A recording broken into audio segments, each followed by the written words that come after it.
Of home run balls were thrown up against you guys. Has that been the focus this week? No, the focus has been the technique and the responsibility of everybody. Our mantra has always been, beyond the effort that it takes, to get to the ball. You do your primary responsibility, then your ultimate responsibility is to everybody get to the football, because there's 11 of us and there's only one guy that has the ball. So it's important to get there. At the same time, on each and every play, you got that primary responsibility. The unfortunate play at the end of the half with 42 seconds left to go, I mean, that was a case of probably 1.5 people not executing, and it was a shame because at that point in time they had absolutely nothing going, and their shoulders were down, their heads were down, and then when you look back at the game, I mean, you're looking at 3 quarters, and you've got a quality team that's been scoring 41 points a game, going into the locker room at halftime with 3 points, and going into the fourth quarter with 3, and then but that's competition, and momentum and all those things, and you never want to let that happen. The deep ball or a long run is always a focus. Those are the things defensively that you don't want to give up. When people score quickly, momentum changes. Like the end of the game last week in the fourth quarter, as long as they don't score quick, we've got a 2-score lead, and as long as they don't score quick, we're going to win the game. Matt Scott kind of struggled against the Ducks last weekend through the 3 interceptions. What did you see from him that kind of led to some of those interceptions? Well, I'm not positive, but one thing was I saw him get hit in the head early in the game. And then and I don't know when he hurt his hip, but reading the media reports, he hurt his hip or whatever body part it was that he injured. And I think when you're a quarterback that is a mobile quarterback, and he relies on his legs a lot to make plays, and you've got a bunch of angry people trying to get at you, that doesn't, that becomes your focus as opposed to the execution, because when you look at the game the way we look at it, and we've got a bird's eye view, obviously, on film, and we've got a clicker in our hand to, go back and forth.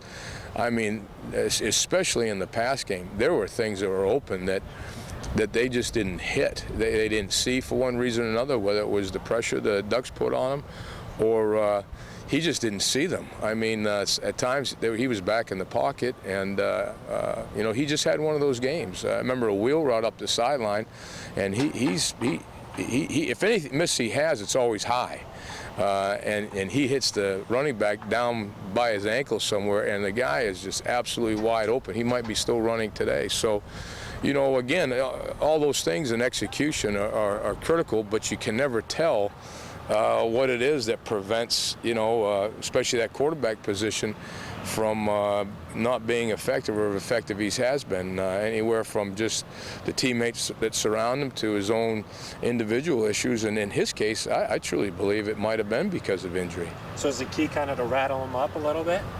Well, I mean, the key in a passing game with any quarterback is to rattle them up a little bit. The last thing you want them to do is sit there and be able to pat the ball and run in place. There are times that you don't mind a guy just sitting back there and make sure you've got everybody covered in certain situations. But absolutely, you got to get after a quarterback, whether it was a 3-man rush, 4-man rush, sending 5, sending 6, whatever. But that's always a key in the passing game. They also have got a pretty good running back there too. Ka'Deem Carey. Yeah, and I don't want to slight anybody, but I almost forgot about him because he wasn't necessarily the man of focus last year. Antolin, was their guy last year, along with Crosby being a backup. But when I saw this guy run, we can remember coming away from the game saying, "Boy, I tell you what, that guy's a pretty good back."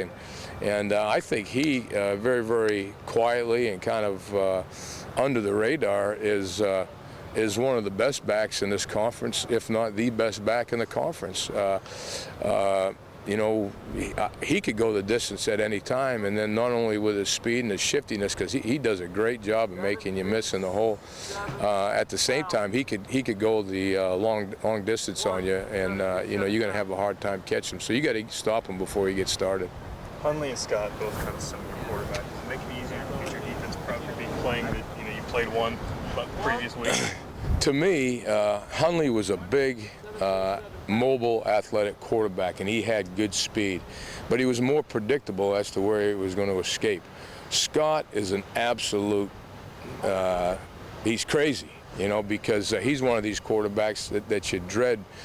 He doesn't escape the pocket by going, he'll step up at times, but he's not so much a step up in the pocket and then elude you up inside.